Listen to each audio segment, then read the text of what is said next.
The following program is being brought to you on the Voice America Health and Wellness Channel. For more information about our network and to check our additional show hosts and topics of interest, please visit voiceamericahealth.com. The Voice America Talk Radio Network is the worldwide leader in live Internet talk radio. Visit voiceamerica.com. The views and ideas expressed on the following program are strictly those of the host or guests and do not necessarily reflect the views and ideas held by the Voice America Talk Radio Network, its staff, and management.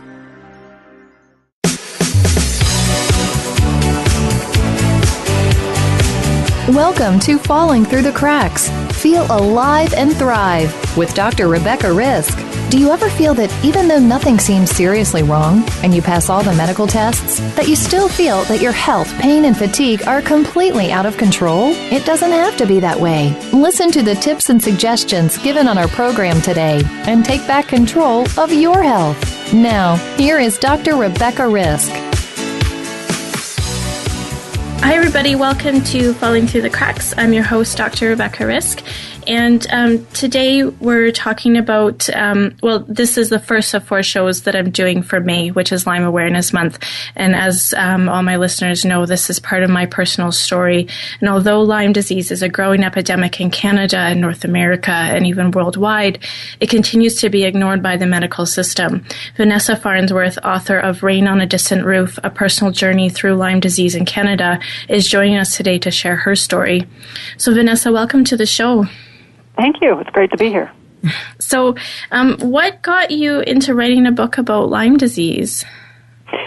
Well, I was diagnosed with Lyme disease back in 2007, and at the time that I was diagnosed, I found that I could not get any good information on the disease. I tried getting that information from doctors, and they seemed to not know very much about Lyme disease. They seem to have conflicting opinions and confusing advice to give on it. I tried getting information from public health authorities, and yet that information I was getting from them didn't seem to match the disease I was suffering.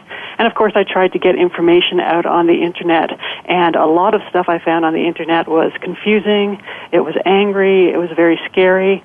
And so I decided that with the difficulties that I was having finding information on Lyme disease, that I probably wasn't the only one. Probably everybody who gets Lyme disease, because it is an emerging disease, has the same problem getting any good information about it.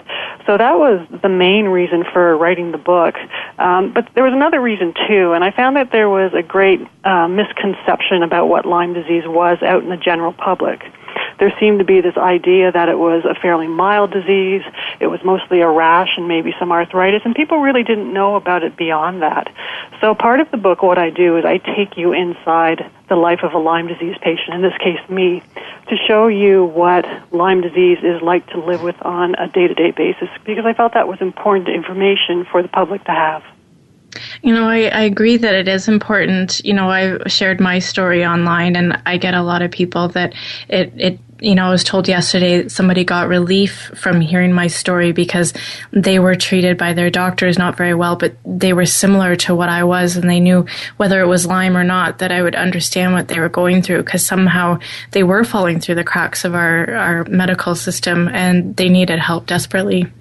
Oh, that's very common. Like, since I published the book, I've heard from Canadians, literally hundreds of Canadians, and from every province, and they all tell the same story, that they have a heck of a time finding doctors who know anything about it, finding doctors who can accurately diagnose them, getting accurate testing. I mean, and it's not just the problem's not within the doctor's office alone, it's society in general. Often their families don't understand what's wrong with them. Often I hear stories of people losing their marriages, their jobs, their friends, because there is this lack of understanding of what Lyme disease is and just how disabling it can be.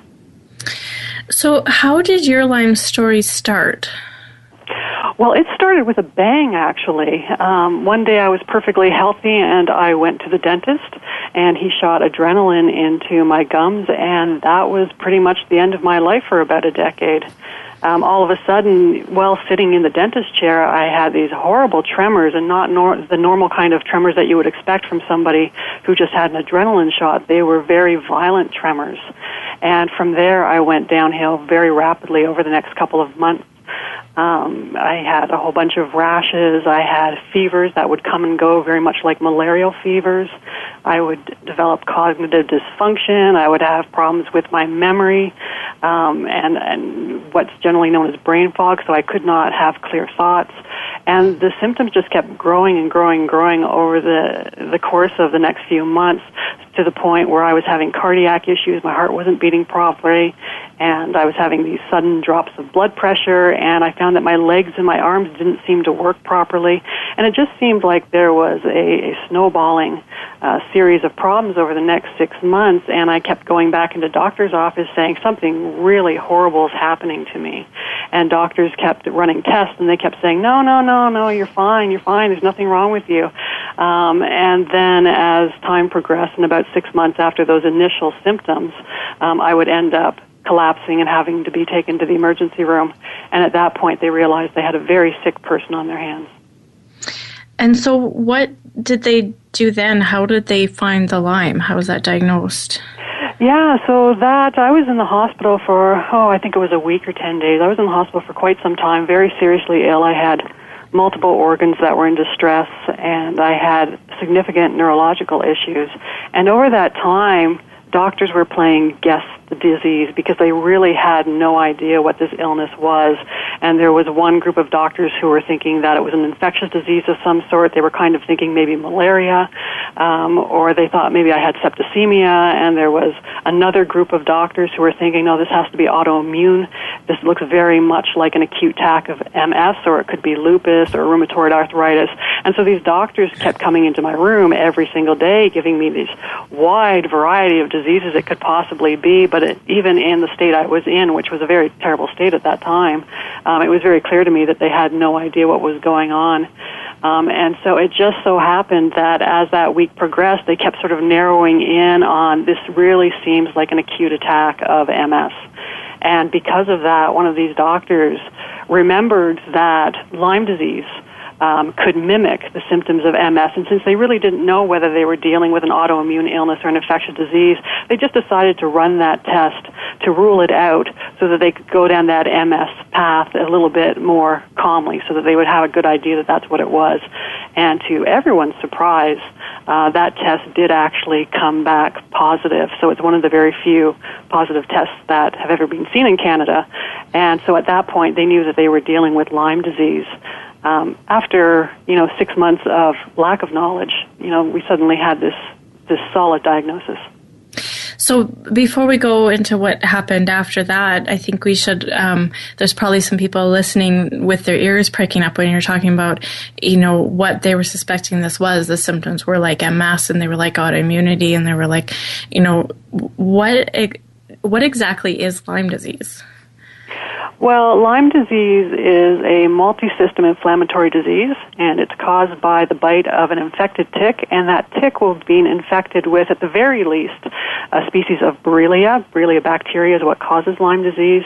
Often, these ticks are also infected with other organisms at the same time, so when you're bitten by a tick, not only do you get to pick up Lyme disease, quite often you'll pick up at least one other tick-borne illness, sometimes more than that. So in my case, not only did I have Lyme disease, I also had relapsing tick fever.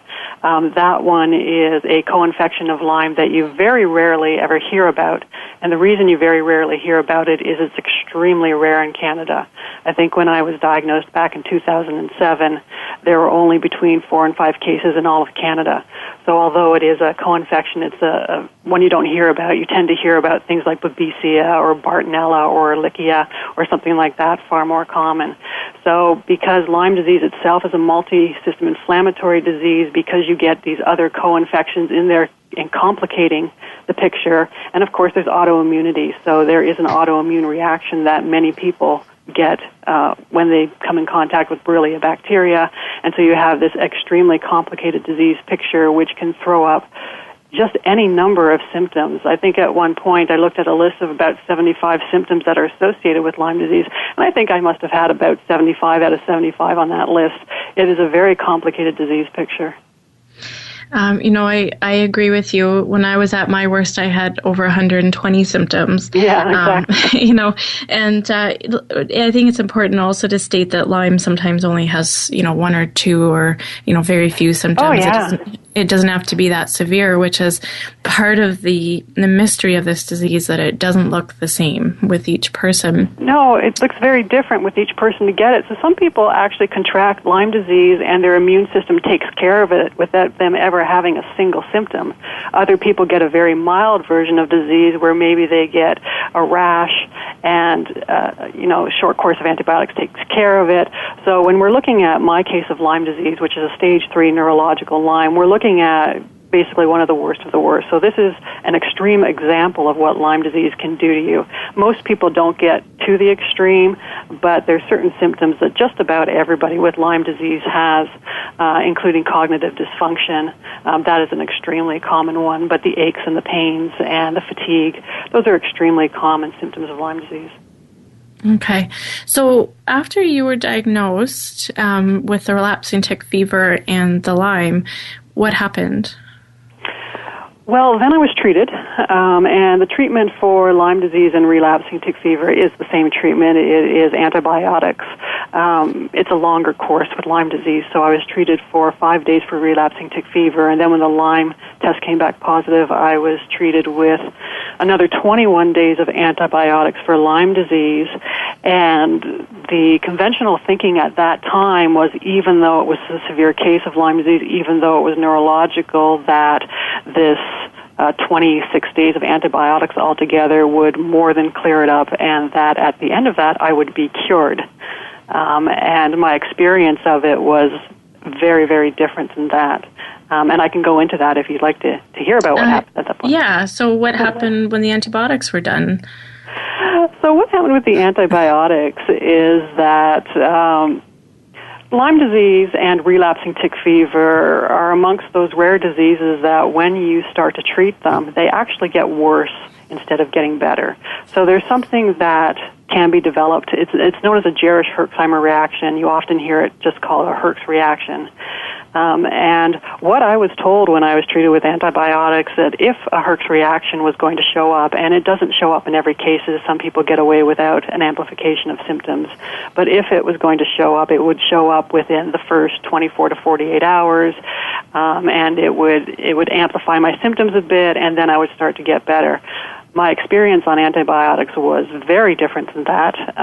What my doctors didn't know, and this is one of the problems, is you're often dealing with doctors who are not all that familiar with Lyme disease. So what my doctors did not know was that in advanced cases of Lyme disease, that Herx reaction, that amplification of symptoms, often doesn't occur until several weeks down the road. So when I was on the antibiotic treatment, my Herx reaction did not kick in until about the second, going into the third week of antibiotics, and suddenly things went just from bad to horrifying. I mean, it was a sudden amplification of symptoms, but it was more symptoms and it was worse symptoms, and I was suddenly suffering from things like paralysis and seizures, and this thing was going to be a monster.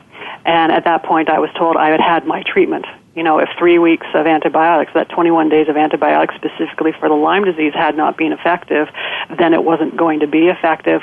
So at that point, I was introduced to the controversy over Lyme disease, because up until then, it hadn't been a controversial illness to me. It had been a difficult to diagnose illness, and it took doctors a lot of effort to figure out what it was. But once they had figured out the diagnosis, once they had treated it, that whole process was pretty much a standard process for diagnosing and treating any illness.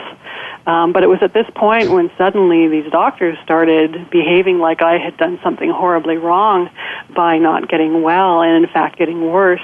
And I suddenly became a pariah, and I could not understand why doctors were suddenly, who had been nice to me, you know, a few weeks prior to that, were suddenly not wanting to talk to me, not wanting to have anything to do with me. And that's when I suddenly had to learn very quickly about the controversy over Lyme disease. Well, in your book, you talk about one doctor telling you that you just wanted attention and that all this was in your head. Yeah. And this, I think, is I hear as a very common story with Lyme. And, I was told the same thing. And I was told good luck, when I was having this movement disorder, seizure-like symptoms. And the doctor was like, oh, you're fine, good luck with that. And, it's this very serious disease with very serious symptoms. And, you're kind of treated like you're, just something, a fly on the wall and just brush it off, So So we are going to take a break. We're talking today with Vanessa Farnsworth. She's the author of Rain on a Distant Roof, A Personal Journey Through Lyme Disease in Canada. This is our first show of 4 in May that's going to focus on Lyme disease since it is Lyme Awareness Month. If you have any questions about today's show, you can email us at anantacalgary@gmail.com or message us on Facebook or Twitter. We'd love to hear your comments. We'll be back shortly.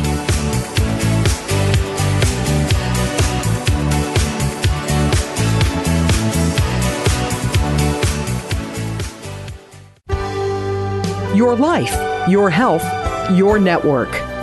You're listening to Voice America Health and Wellness. Do you find yourself caring for people in multiple generations? Are you exhausted, stressed, and overwhelmed? Instead of spending hours searching for resources and information, Dr. Merrill and her guests will provide you with practical, everyday information and solutions to help make your life easier. Tune into Caught Between Generations, Thursdays at 4 p.m. Eastern Time, 1 p.m. Pacific Time, on the Voice America Health and Wellness Channel. Step by step, you made it through the journey of pregnancy. Now your baby is in your arms, and you're on the cusp of a new journey, breastfeeding. As a new parent, you receive a lot of advice, much of it conflicting, some of it outdated. Tune into Born to be Breastfed with host Marie Biancuzzo to bust through the myths about feeding your baby. Marie and her guests will help you figure out what you can expect and put you on the best and surest path on your breastfeeding journey. Listen every Monday at 6 p.m. Eastern Time, 3 p.m. Pacific Time on the Voice America Health and Wellness Channel. Explore the power of natural healing with Howard Strauss. Join us each week for an informative program that'll help you learn effective healing methods using natural remedies. Howard's guests include top researchers, authors, and experts who will share their views on a variety of natural products and healing methods that really work. Tune in to The Power of Natural Healing with Howard Strauss, Mondays at 11 a.m. Pacific Time, 2 p.m. Eastern Time on the Voice America Health and Wellness Channel. Opinions, options, answers. You're listening to Voice America Health and Wellness.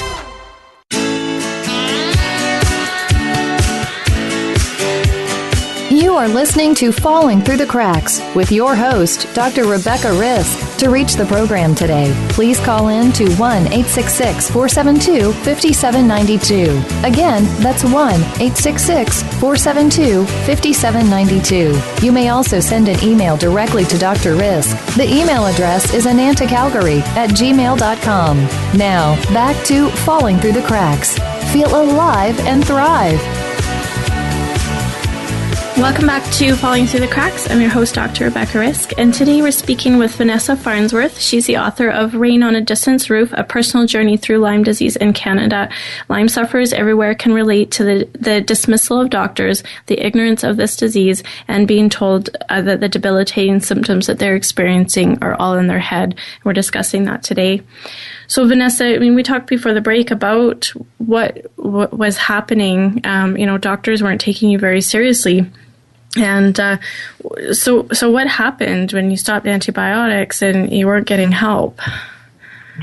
Yeah, so then I was on my own because I had tried to get help within the system, and the system wasn't working out. There was one doctor who was willing to try to help me, but he had run afoul of the College of Physicians and Surgeons in this province in British Columbia for trying to help patients just like me, and so it was very clear he wasn't going to be in practice much longer, so that was not an avenue going forward for me. And I was given a couple of terrible choices. One terrible choice was I could go to the United States and get treatment there. Of course, that's expensive, and I didn't have the finances to do that. And the other was to go out into the unknown, which is to try to find alternative practitioners of some stripe in order to help me. So I did a lot of research in that area. I looked at Ayurvedic medicine. I looked at traditional Chinese medicine, herbal medicine. I looked at self-treating. And in the end, I ended up going back to a naturopath that I had used in Ontario back when I was a relatively healthy person. And that was one of the, I think, the rare good decisions I was making during this time, because with brain fog, it's very difficult to think clearly. And my rationale for going back to him was, first of all, because of the region of Ontario he practices in. He had seen Lyme disease before, and he had seen some pretty bad cases of Lyme disease before. But also because he had known me before I had gotten ill, and he was the only doctor, somebody with a medical training, who had known me when I was healthy, and he knew what I was trying to get back to. The rest of the doctors, the ones that I was dealing with here in British Columbia, they'd only ever seen me as a sick person. So they didn't know what I was trying to get back to, what my level of functioning was before I was sick. So I went back to a naturopath that I had used previously, and he was up to the task, I've got to say, that he would walk into that situation when somebody is so sick, when they're having seizures and paralysis and completely non-functional, that he would be willing to walk into that situation and say, we're going to do our best and see what we can do here. That was an enormous relief to me, because I had really run out of options. So in your book, you talk about how our healthcare system is our birthright in Canada to have free healthcare. So how did you feel that you had to go outside the system?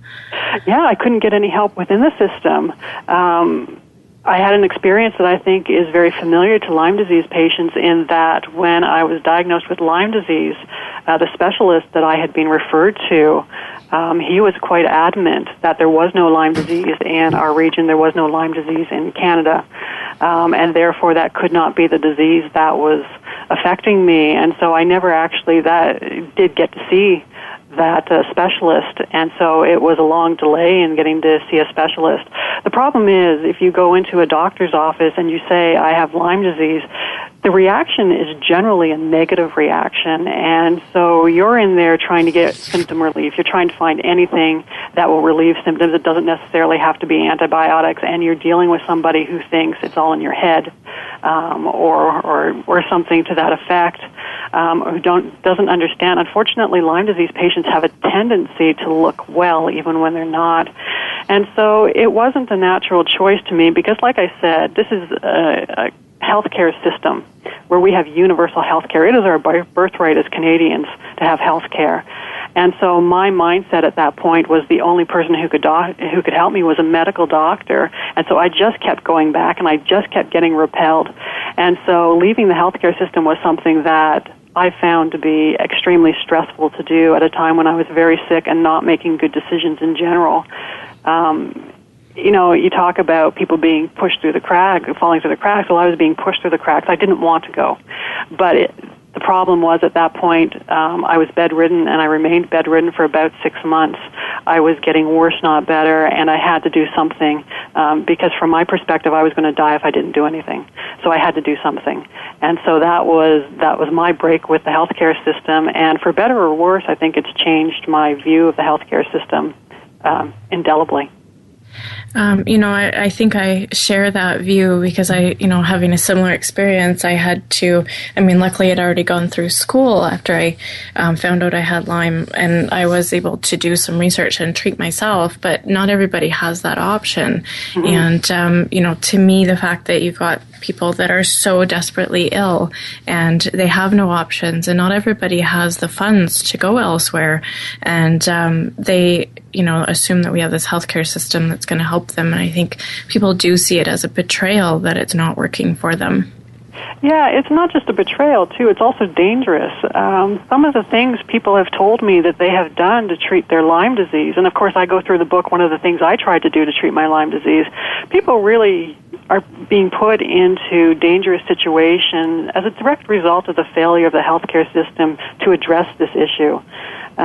Most people would not leave the healthcare system when they're that sick. Most people do want a medical doctor to help them out.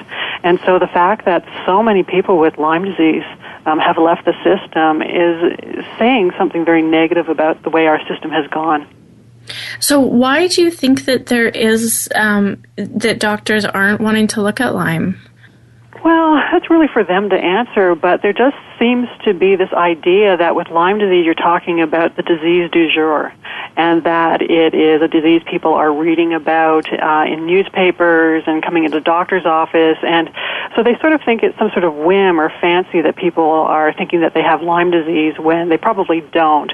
And so there's this negative idea that people are looking to blame just anything from fatigue and the normal aches and pains of life on a disease. I think that's part of it.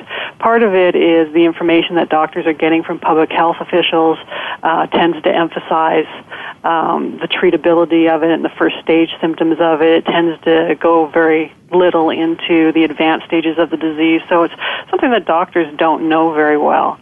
And when it comes to differential diagnosis, they often were not taught very much about Lyme disease in medical school, so when they're considering what's wrong with you, Lyme disease often doesn't come into their thought process, and if you insert it as a patient, say, this could be Lyme, there tends to be this idea, well, you just read that somewhere, you saw that on the internet, and so there tends to be this dismissal of it.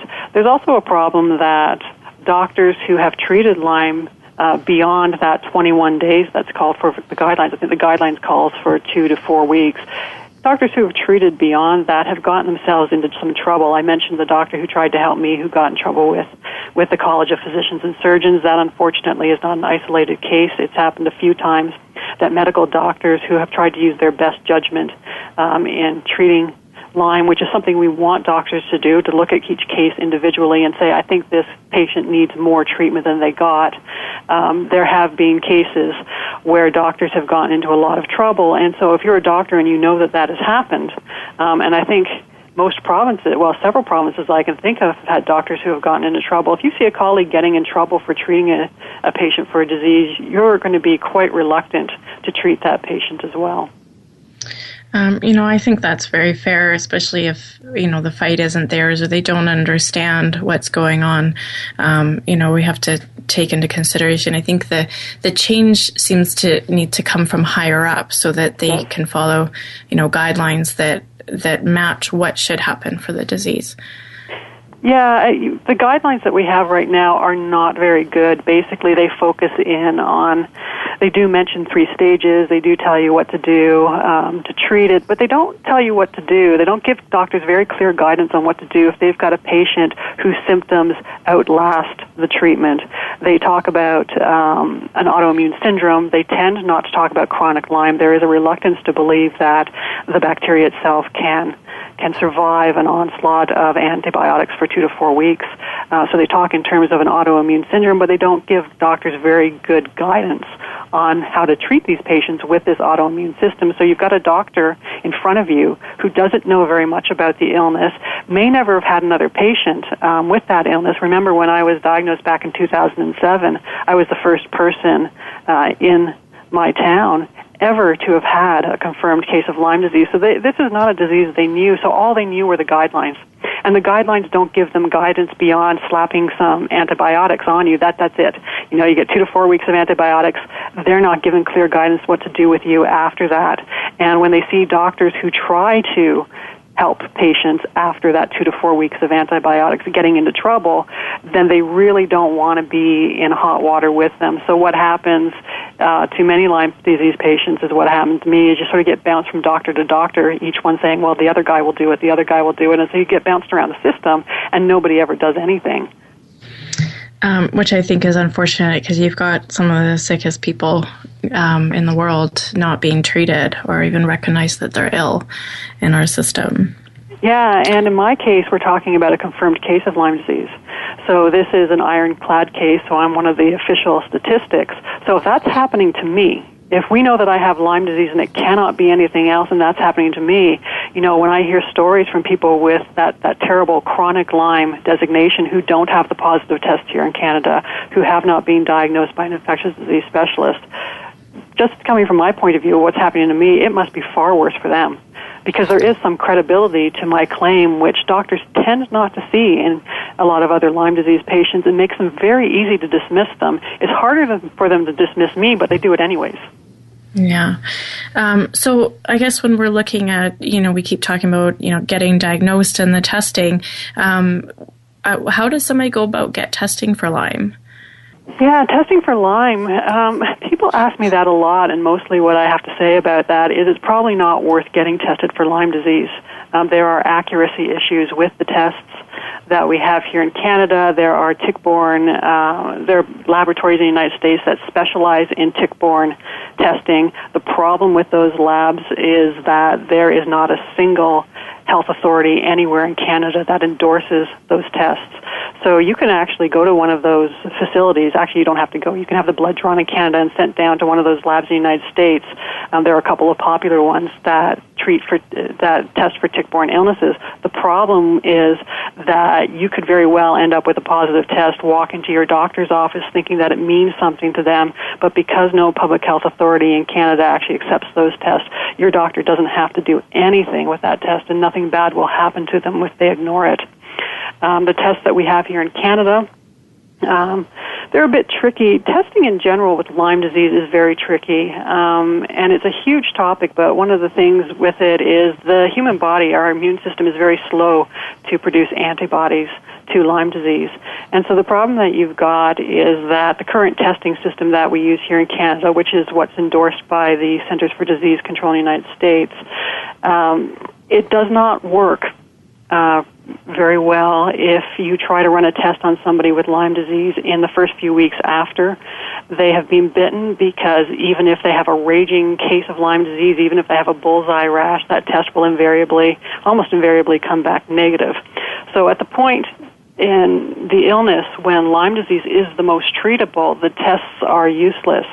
So for somebody like me who is in stage 3, it's neurological, which is a rare condition in Canada. So that stage 3 severe neurological infection, the infection that's hardest to treat and may not be curable, I come up positive on the test because my body has had enough time to develop those antibodies. But by this time, the infection is infesting every single one of my organs. It's breached the blood-brain barrier to go into my brain. I test positive, but there's not really a whole lot anybody can do about it at that point. So testing itself is something that is not horribly useful in Lyme, and you can put yourself behind the 8 ball if you go into a doctor's office and you say you want to be tested for Lyme, because there is this tendency for Lyme tests to come back negative, and there's a lot of reasons for that. Partly it's the antibodies, and partly it's the species of Borrelia and the strains of Borrelia burgdorferi that we have in Canada. More often than not, these tests come back negative even if you have Lyme disease, and that's a bit problematic because if you have a test done here in Canada, if it comes back negative, chances are you're going to be told that you don't have Lyme disease, that Lyme is suddenly going to be coming off the list of possible causes of your illness, and you may have had it, and that is something that a lot of people have found the hard way, is that testing has failed them either because they get a negative in Canada and therefore Lyme is being ruled out when it should not be. It is a clinical diagnosis. Or they've got a positive test from the United States from a lab down there which is not accepted here in Canada. And so it becomes very tricky. When people ask me about testing, I usually say, you know what? It is a clinical diagnosis. What we need here is for doctors to learn about Lyme disease and be able to consider it as part of their differential diagnosis and then tell patients based on their symptoms and based on their histories whether they have Lyme disease instead of relying on tests. Mm-hmm. I think that's a really important point, just because we, as of yet, don't have that good testing in Canada. It isn't very useful at all. So, we're going to take a quick break. Today we're talking to Vanessa Farnsworth, who is the author of Rain on a Distant Roof, A Personal Journey Through Lyme Disease in Canada. This is one of 4 of our Lyme-centric episodes for May, which is Lyme Awareness Month.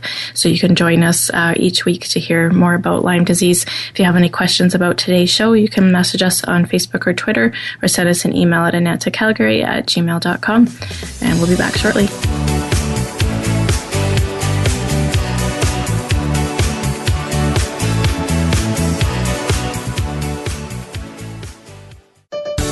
Your life, your health, your network. You're listening to Voice America Health and Wellness.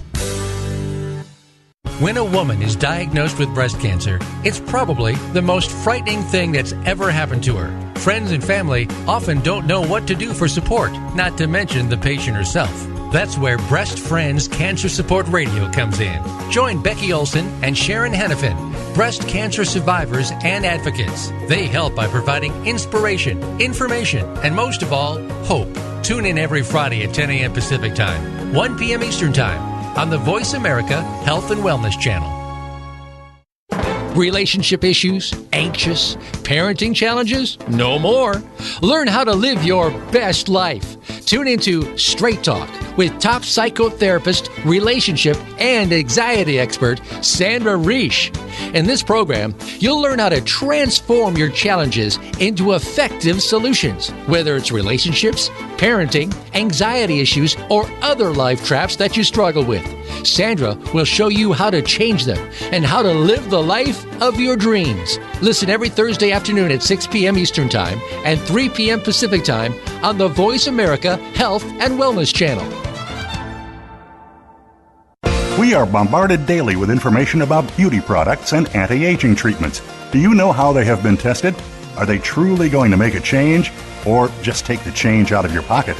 Tune in to Shelley's Show and Tell with host Shelley Hancock. We'll bring you the top-rated skincare products and treatments tested by Real Transformation Skincare Centers. We'll motivate you to make the best changes. Listen Mondays at 1 p.m. Pacific Time, 4 p.m. Eastern on Voice America Health and Wellness.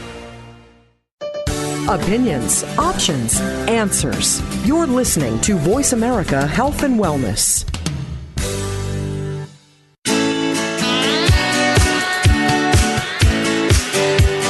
You are listening to Falling Through the Cracks with your host, Dr. Rebecca Risk. To reach the program today, please call in to 1-866-472-5792. Again, that's 1-866-472-5792. You may also send an email directly to Dr. Risk. The email address is anantacalgary@gmail.com. Now, back to Falling Through the Cracks. Feel alive and thrive. Hi everybody, welcome back. This is Falling Through the Cracks. I'm your host, Dr. Rebecca Risk, and today we're speaking with Vanessa Farnsworth. She is author of Rain on a Distant Roof, A Personal Journey Through Lyme Disease in Canada. This is one of our 4 episodes in May, which is focusing on Lyme since it is Lyme Awareness Month. So Vanessa, in your book, you talk about reported cases of Lyme, and they're actually, in Canada, there's not very many reported cases. Can you just give us some thoughts on that? Yeah, surveillance criteria for reporting Lyme disease is extremely strict. So most people who do legitimately have Lyme disease do not fit the surveillance criteria and therefore are not included in the official statistics, which means that the official statistics, the official number of people who have Lyme disease in Canada is artificially low. So I think back in 2015, which is the last year that we have numbers for, they were saying that just over 700 people in Canada had Lyme disease. Well, I think I personally know 700 people in Canada who have Lyme disease, and I don't know everybody who has it. So those numbers are extremely low, and part of that's a problem with reporting and the surveillance criteria that we're using, which is very, very narrowly focused. And part of it is just the problem with reporting in general. All reportable diseases that are tracked by public health authorities, are underreported. And Lyme disease tends to be a little bit more underreported than other ones. So if you look at, in general, reporting on diseases, the true number of people who have whatever disease you're reporting on is probably somewhere in 10 to 20 times the number stated. And Lyme disease seems to be out by a little bit more than that. So if you're looking at 700 people officially having Lyme disease in Canada last year, then really what you should be understanding is that's more like between 7,000 and 14,000 people in Canada had Lyme disease, and the number is probably slightly higher than that. Now, we don't know for certain how far it's out.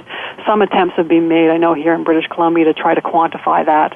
And certainly there's evidence to believe that that 10 to 20% range is at least what it's out by. So we're looking at, 7,000 to 14,000 new cases last year, and those numbers are going up quite rapidly, the number of people becoming infected, because, of course, as climate change is affecting us, and as ticks are moving up into Canada from the United States, there's 3 breeding pockets in the United States, one in northeastern United States, one in the Midwest, and one down in the California area. Those ticks are being carried north, and they're being carried north in huge numbers and very far north. I mean, the ticks capable of spreading Lyme disease have been found all the way up in the Yukon. And we're looking at, by 2020, estimates are that 80% of Canadians are going to be living in these Lyme endemic areas, which means areas where we've got breeding populations of infected ticks. So that's just 4 years from now. Those projections were made back in 2011, and it looks like they were either on target or a little bit conservative. So it's moving very fast. So you've got, and to make matters worse, is that we now have breeding populations in Canada. So not only do we have ticks being brought in from the United States, but we have our own breeding populations. And so saturation rates in areas that have had Lyme disease, Lyme-affected ticks for a long time, like southern Ontario and southern Quebec and out east, they're seeing their saturation rates going up, and that's going to go up rapidly, which means 80% or more of Canadians at this point really are living in areas where they can contract Lyme disease. And unfortunately, I don't know that that's very well understood. You know, I went on tour, I think back in 2014. I was standing in the middle of Hamilton telling them, you know, your chances of getting it in Hamilton, you know, are much, much higher than they were a decade ago. And in fact, this idea that we have that you have to go out in nature to contract Lyme disease, well, that's proven not to be the case. Most people who contract Lyme disease actually contract it in their own backyards or in their own neighborhoods. So you could be standing in the middle of downtown Toronto, downtown Hamilton, and you can very easily contract Lyme disease in those areas. And as time goes on, that's going to get worse. And the provinces that have had the least amount of Lyme disease, those would be the prairie provinces.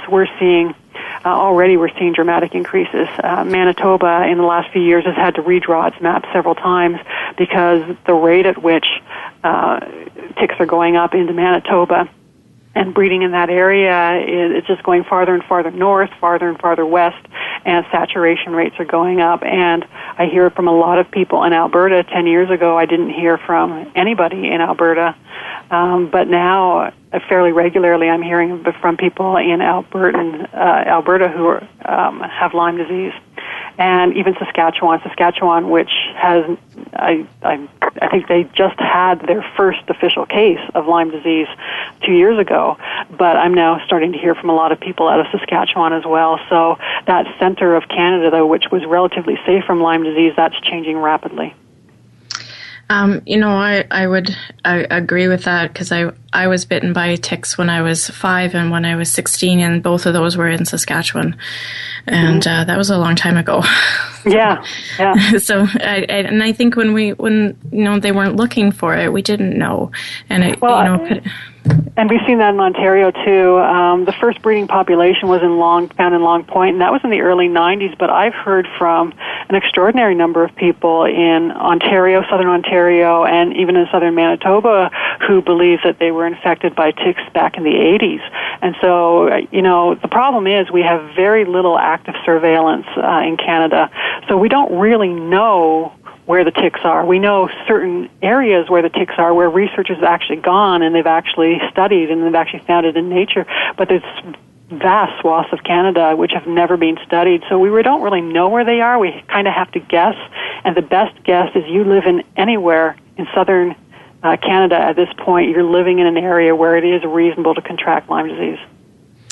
And that's pretty scary when, you and I are saying you need to look out for this, and then, somebody who doesn't know us gets bitten by a tick, and they may go to their doctor and then experience what we did, where, oh no, it's okay.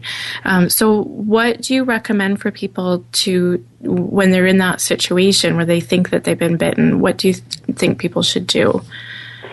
Well, one of the challenging things about Lyme disease is that we often focus in on the tick bite, and I don't remember a tick bite. And you'll find that the majority of people with advanced Lyme disease cannot remember a tick bite. So focusing in on the tick bite is a bit tricky because you could have symptoms and have no recollection of being bitten by a tick. The only way I know that I was bitten by a tick is because I have 2 tick-borne illnesses. If that had not been the case, I would have had no idea that ever happened. But generally speaking, when people are concerned. First of all, if you develop a rash of any kind, the rashes in Lyme are extremely rare, but if you develop any kind of circular rash that spreads out, take a picture of it. It is extremely difficult to sit there in a doctor's office and to try to explain to them that you have a rash that's spreading out, and they can only see a stationary rash, and they don't quite believe you. So take a picture if that ever happens. If you are bitten by a tick, you can't actually have the tick tested. However, only certain ticks are tested by most laboratories, and even if they do come back for positive for Lyme disease, that's going to be way too late for you. So basically, if you know you've been bitten by a tick, if you are concerned about Lyme disease, and you should be concerned if you're bitten by a tick and you develop any kind of symptoms, don't worry about what the symptoms of Lyme disease are. If you develop any kind of symptoms in the weeks or months after that, go to a doctor and tell them that you've been bitten by a tick, because that really should clue them in. Otherwise, the problem that you have is that most people who have Lyme disease, especially the advanced stages, have no recollection of a tick bite. And so that makes it extremely tricky for you and extremely tricky for your doctor to try to figure out what's wrong with you. Because although a lot of patients come to the conclusion that they have Lyme disease long before their doctors do, doctors are still looking for evidence of a tick bite, and they're still looking for evidence of a rash that may or may not be there. And that puts you in a very tricky position as a patient. Well, and I think when we're talking about the advanced stages as well, when the doctors were looking at you having these autoimmune diseases or these infectious diseases, do you find that that's a common story as well, where people are looking into MS or ALS or some sort of neurological or autoimmune illness? Yeah, of the misdiagnoses that we see in Canada, MS is certainly way up on that list, as is chronic fatigue syndrome and fibromyalgia. Those are probably the most common misdiagnoses for Lyme disease. And in fact, when we're talking about chronic Lyme disease, these chronic cases of Lyme disease, certainly public health officials in British Columbia have been very vocal about saying that they believe that what people believe is chronic Lyme is actually chronic fatigue syndrome. So it's very easy to get misdiagnosed with something like that. But we have to keep in mind as well that we don't actually know what causes chronic fatigue syndrome, just as we don't know what causes many of the troubling symptoms of chronic Lyme disease. So both of those illnesses could actually be caused by the same thing. We just don't know at this point in history what that same thing is. I talked a little bit earlier about being able to pick up any number of organisms when you're being bitten by a tick. One of the problems that we have is we don't know a whole lot about what lives in the guts of ticks, and we do not know how many of those organisms that are there cause illness in human beings. So when somebody like me gets bitten by a tick, we know that we've identified Lyme disease bacteria, we've identified relapsing tick fever bacteria, but what we don't know is that if something got missed, if there's a novel pathogen, meaning something that science doesn't even know about yet in there. And there is a suspicion that that may be the case for a lot of people with chronic symptoms of Lyme disease, and even, for that matter, chronic symptoms of chronic fatigue syndrome, something like that, is that maybe they have contracted something else that has not yet been identified. And that is just where we are at history right now. We're talking about an emerging disease, which means we don't know very much about it at all. So what is causing chronic Lyme symptoms may not actually be Borrelia burgdorferi, one of the Borrelia strains of bacteria. It may be something viral. It could be just about anything. And until we identify it, we're not going to know the answer to that question. Well, and I think that's important that you bring up that this is an emerging disease and we don't know everything about it. So, a lot of people get frustrated with the gray area and the testing and the gray area and even the knowledge, especially when we feel more comfortable when things are black and white, when we know what's going on. And when you're when you're so sick, you don't want a gray area. Want this is what you need to do to get better, and that's it, right? Yeah, and I found that really hard to live with, the idea that I was never going to find the answers I was looking for. And that was something that I very much struggled with because there are so many unknowns, and I feel like I only know a very tiny part of the picture of what happened to me. I lost close to a decade out of my life. Fortunately recovered in the end, but I did lose a decade out of my life, and I don't really have the full picture of what happened, and I suspect I only have a tiny picture of what happened. It just seems like there's something being missed. And when you're that sick for that long, you just want something that's going to cure you, something that's going to make those symptoms go away. But when you don't know what's actually causing the symptoms, and when nobody in the world knows what's causing the symptoms, you just end up in this gray area, and you have to learn how to live with uncertainty because, in 10 years, I haven't hit the point of certainty yet, and I don't think it's going to come, probably not even in my lifetime. I mean, we are that far out from finding the answers on Lyme disease that probably not even in our lifetime we're going to have a good idea. So, that brings us to the point where we have this gray area. Is there a cure for Lyme that we know of yet? Not really, not a surefire cure. So I feel great now, but am I cured? I seem to be in remission at the very least. It's very questionable.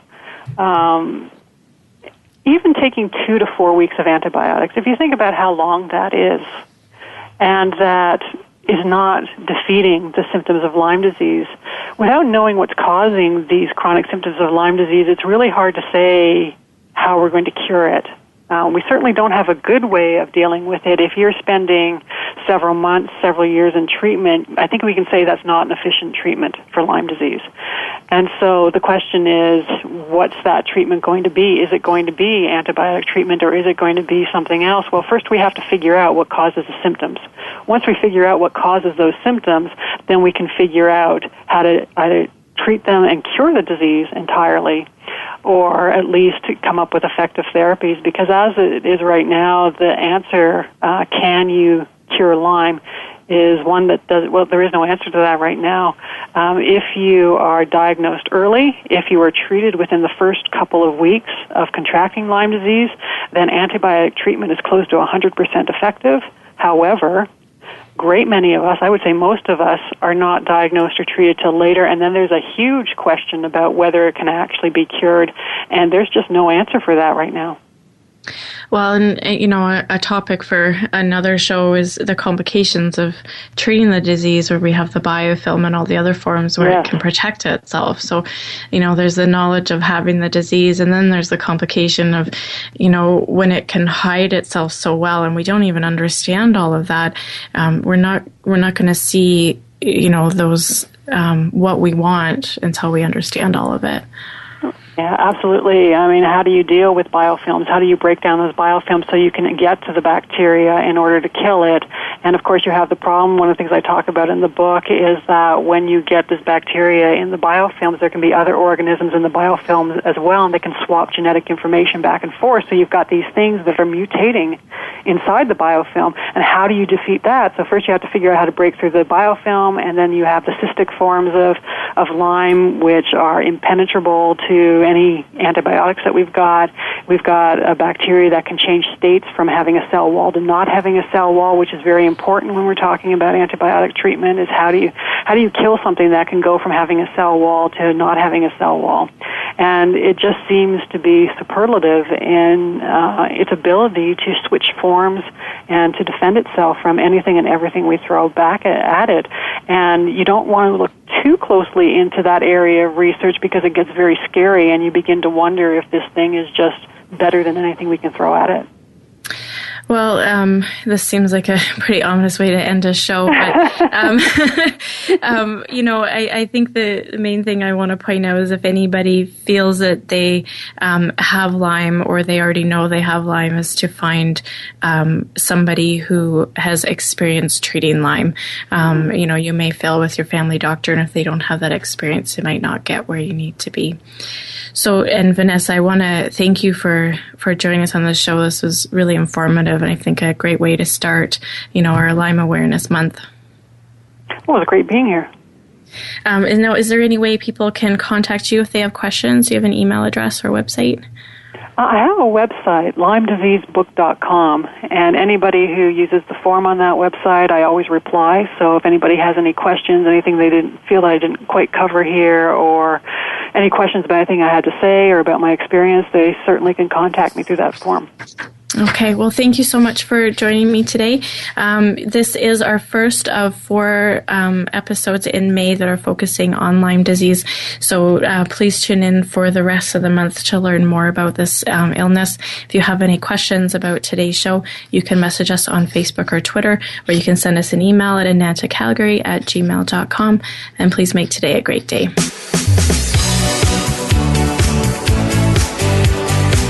Thank you for tuning in to this week's edition of Falling Through the Cracks. Feel alive and thrive. Please join Dr. Rebecca Risk again next Monday at noon Eastern Time and 9 a.m. Pacific Time on the Voice America Health and Wellness channel.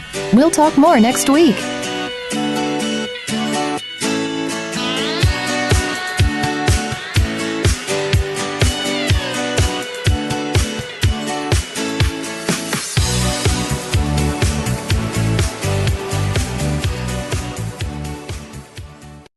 Thanks again for listening to the preceding program, brought to you on the Voice America Health and Wellness channel. For more information about our network and to check out additional show hosts and topics of interest, please visit voiceamericahealth.com.